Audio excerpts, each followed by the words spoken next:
untuk yang sudah subscribe. Semoga bisa jadi ninja yang hebat. Terima kasih. Saruto Story episode 4 dimulai. Setelah Boruto berhasil menculik Tenji, suami Kaguya, ia langsung berubah wujud menjadi Tenji. Posturnya, pakaian ungu khas bangsawan, bahkan gaya jalan Tenji yang sedikit aneh, semuanya ia tiru dengan sempurna.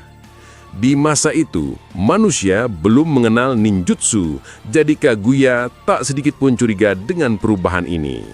Sementara itu, di tempat persembunyian yang tersembunyi di tepi hutan, Orochimaru, Mitsuki, dan Saruto duduk di sekitar api unggun.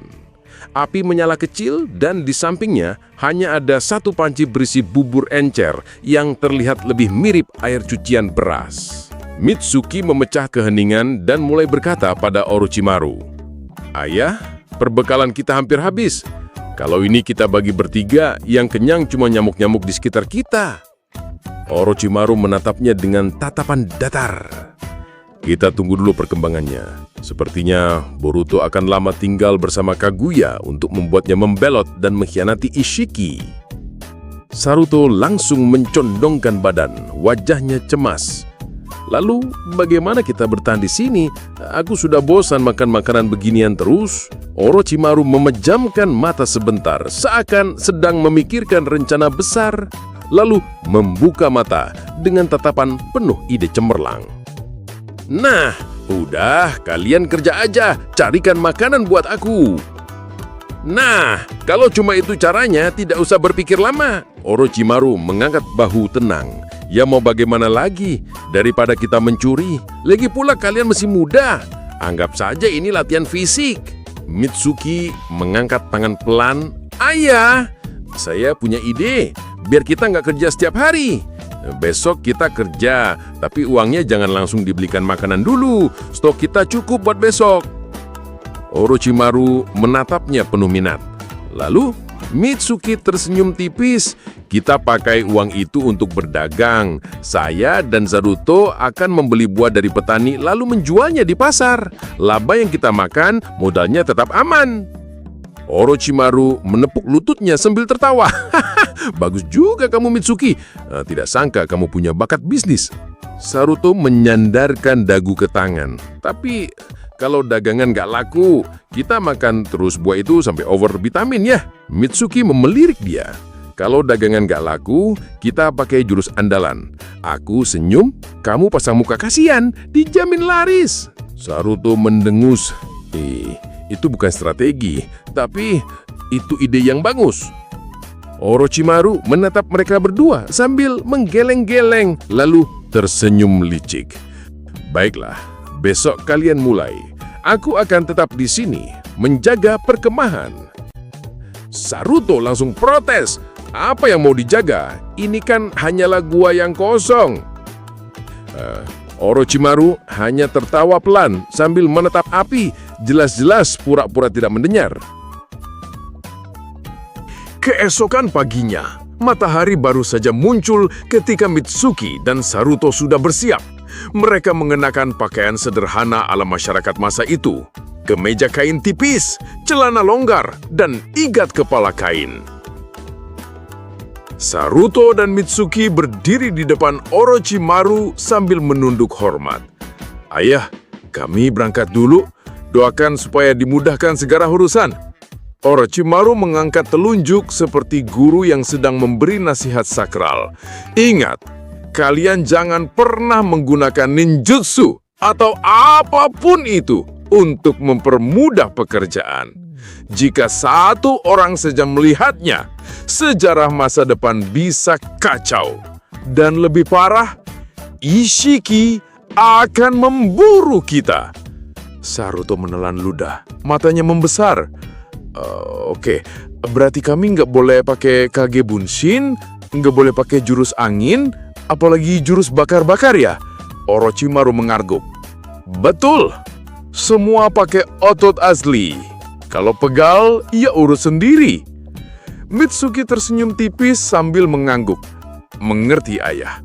Mereka pun berangkat ke pasar. Jalan setapak itu ramai oleh orang yang membawa keranjang, gerobak, dan bahkan ayam yang lari-lari tanpa arah. Saruto beberapa kali hampir terinjak kaki sapi, sementara Mitsuki berjalan santai seolah sedang piknik.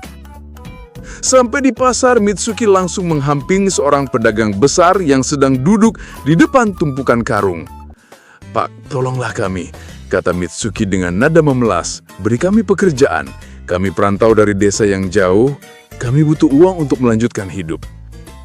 Pedagang itu melirik Saruto. "Ini anakmu ya?" Saruto langsung menunduk dengan wajah sedih, seperti aktor yang sedang memerankan tokoh sinetron. Mitsuki jawab cepat, "Iya, ini anak saya. Dia sudah lapar, Pak." Pedagang itu menatap Saruto, lalu berkata, "Kok nggak mirip ya? Mirip anak kucing?" "Pak, maksud saya, sebenarnya dia itu anak pengemis. Saya menemukannya di dekat tong sampah waktu masih bayi, lalu saya rawat," potong Mitsuki dengan cepat. Saruto melongo. Dalam hati dia berkata, "Tong sampah, katamu." Pedagang itu pun menghela nafas. "Kasihan sekali." Lalu menatap Saruto. "Nak, kamu pasti susah waktu kecil ya?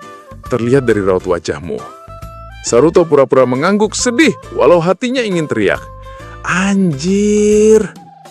Pedagang itu melanjutkan, "Dalam beberapa hari ini, apa yang kalian makan?" Mitsuki langsung improvisasi. "Ya, jelas nggak ada, Pak. Saya tidak makan apa-apa, anak saya hanya cari sayur busuk buat makan." Saruto dalam hati, "Astagfirullah, ini penyamaran apa penghinaan terselubung?" Namun demi misi, ia hanya tersenyum hambar. Akhirnya, pedagang itu berkata, "Baiklah, kalau begitu bantu saya angkut hewan ternak untuk pembeli." Saruto menatap Mitsuki pelan.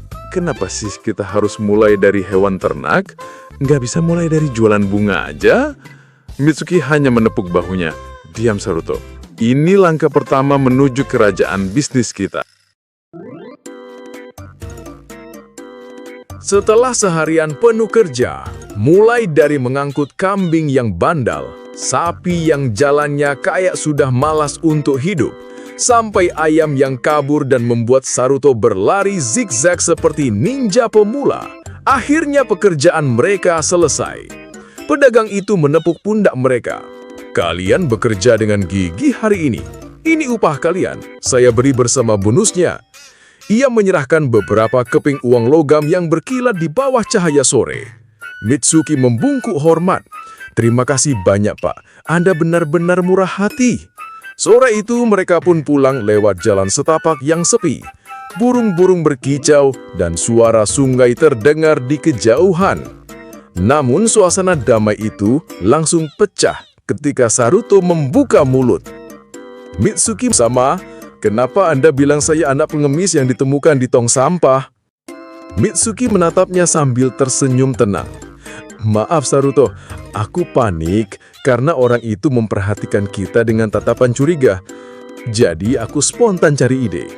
"Spontan? Tapi kenapa harus tong sampah? Kan masih ada tempat lain yang sedikit lebih keren." Mitsuki mengangkat bahu. "Ya, yang keluar di kepalaku yaitu. Lagian, cerita anak tong sampah bikin orang lebih iba. Dan, lihat kan, kita dapat kerja." Saruto menghela napas panjang. Tapi, tiap kali aku jalan di pasar tadi, rasanya semua orang lihat aku kayak lagi nyari makan sisa." Mitsuki terkekeh. "Iya sih, maaf, keceplosan." Saruto makin jengkel. "Keceplosan? Itu mulut atau ember bocor, ha?" Mitsuki menepuk bahunya pelan. "Sudahlah, yang penting kita dapat uang hari ini. Besok kita mulai berdagang." Besok harinya, pagi itu mereka membawa uang logam ke rumah seorang petani. Mitsuki mulai menawar sambil memegang sebutir apel merah. "Pak, kalau beli banyak bisa murah kan?" Petani bertanya. "Murahnya berapa yang kamu mau?" "Murahnya cukup buat amal Bapak di akhirat nanti." Petani terkekeh. "Dasar pintar menawar. Baiklah, saya kasih potongan harga." Setelah mendapatkan harga murah, mereka membawa keranjang buah ke pasar. Saruto langsung memanggil pembeli. "Ibu, beli buah segar, manisnya sampai bisa bikin suami betah di rumah." Pembeli bertanya, "Oh iya, berapa harganya?" "Harga peman, Bu, tapi kalau beli 2 keranjang, saya lempar boros 1 senyum gratis." Di sisi lain, Mitsuki melayani pembeli yang cerewet. "Buahnya manis?" Mitsuki menjawab, "Kalau nggak manis, saya ganti 2 kali lipat, plus saya bawakan ke rumah." Sampai sore hari, semua buah mereka habis terjual. Mereka mendapat untung besar. Mereka pun membeli makanan, lalu pulang ke tempat Orochimaru dengan wajah puas. Bersambung. Jika suka, like, comment, and subscribe channel ini.